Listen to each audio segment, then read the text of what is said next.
Hola chicos, ¿cómo están? Hoy les traigo una nueva destreza de desempeño en la competencia de lenguaje y literatura sobre lo que es los textos literarios y sobre todo su diálogo, cómo se caracteriza estos diálogos, cómo se hacen y de qué forma se expresan. Para esto nos vamos a hacer una primera pregunta: ¿qué es una obra de teatro?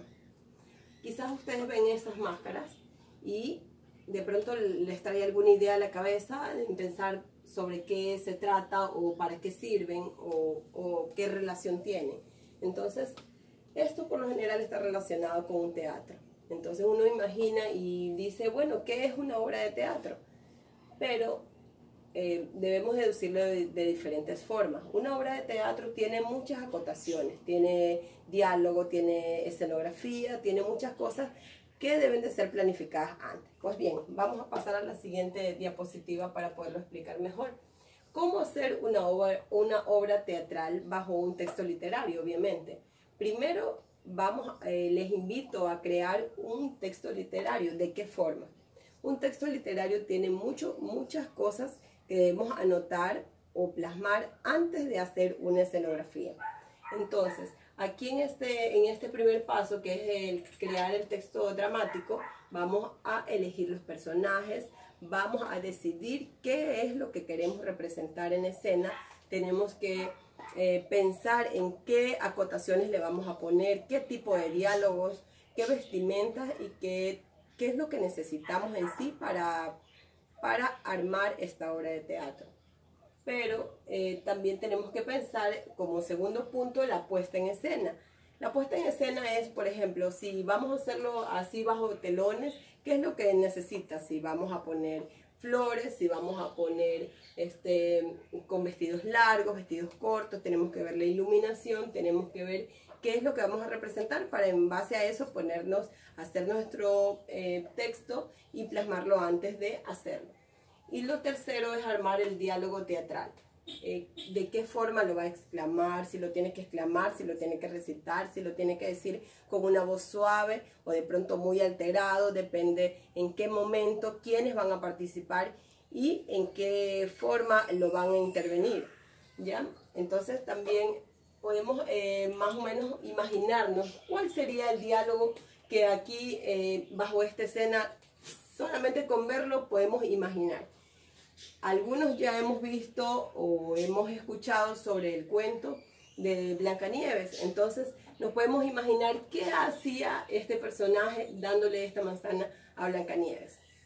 Ya se nos viene rápido a la mente de pensar que ella es la bruja malvada que ya conocemos y que le está ofreciendo la manzana envenenada a Blancanieves. Entonces, ¿cuál es la expresión que la bruja tiene que poner y cuál es la expresión que debe de hacer Blancanieves? Aunque todavía no existe el diálogo, ya con la simple expresión, eso ya también está tomado en cuenta en el texto que estamos haciendo, de qué forma ella tiene que ponerse, cuál va a ser su expresión antes, aunque no haya el diálogo aún, solamente con miradas, con posiciones o expresiones corporales, ella debe de tomar. A lo mejor ella le está ofreciendo ahí y le está diciendo que coma la manzana, que le está brindando de buena fe. Y ella sorprendida y se la coge con el mayor de los cariños, pero no sabe lo que de pronto vaya a pasar después. Entonces viene la siguiente escena. Y aquí, ¿quién aparece? Tenemos a... ¿Qué será que los enanitos deben estar contentos en esta escena o deben de estar tristes? Aquí vamos pensando en cómo analizar una escena. Aquí, por ejemplo, ellos tienen cara de felices o de asustados, de contentos, de cómo. Entonces ellos están sorprendidos de ver a Blancanieves en el piso y como vemos aquí la manzana. ¿Qué será nuestra relación en la cabeza? ¿Cómo podemos analizarlo o describir? O antes de hacer esta escena, ¿qué deberíamos poner? Un ejemplo, tendríamos que decir, Blancanieves cae al piso y asemeja que está bien dormida profundamente porque ya le hizo efecto el veneno de la manzana y los enanitos a su alrededor deben de estar sorprendidos, uno debe estar agachado, tomándole la mano, asustado, sorprendido y los otros deben de tener esa cara de sorpresa, de temor en su cara. Todo eso tiene que estar anotado con anterioridad porque ya lo hemos planificado. Así se hacen las obras de teatro, haciéndolo de tal forma de que ya esté todo planificado antes de que pase. Entonces aquí a lo mejor no se ve, pero por ejemplo podríamos poner unos árboles, como es en el campo, podríamos poner árboles, también podría ser animalitos, o si es dentro de la casa de los 7 enanitos, podríamos poner cosas que hay dentro de un hogar. Esa es, no todo obviamente, pero sí esas son acotaciones o cosas, detalles que le podríamos dar vida, atraer a la persona que está observando o escuchando la obra, que le resulte interesante. No solamente el hecho de ver a los personajes, muchas cosas como la iluminación, la forma del vestuario. Imagínense que Blancanieves ya por tradición tiene este vestido azul con amarillo y su lacito rojo en la cabeza. Imagínense que tuviera otro tipo de vestuario, que sea algo pequeñito, que sea que ella se recoge el cabello, pues entonces ya no se parece a la historia en realidad que queremos contar. Todo eso tenemos que tenerlo en cuenta para que sea una buena obra. Y como ya en algún video anterior les había mencionado, no solamente se puede hacer de películas o de algo que ya ha estado como un clásico.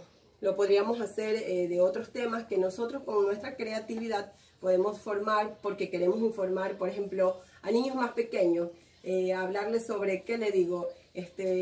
La pandemia del COVID que ahora está pasando, y podemos ilustrar a alguien que se vista así como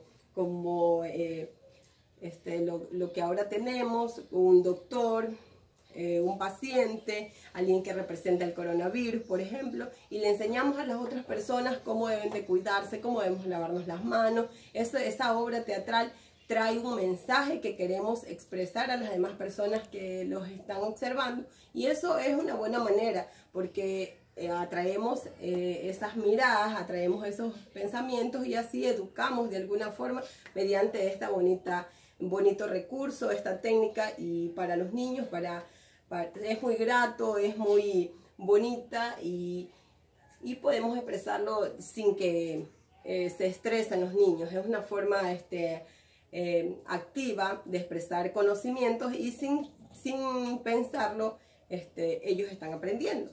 Entonces no solamente es con clásicos, es algo que nosotros podemos pensar, imaginar, ponerle algo de ficción, algo que no tan real, pero para llevar el mismo mensaje.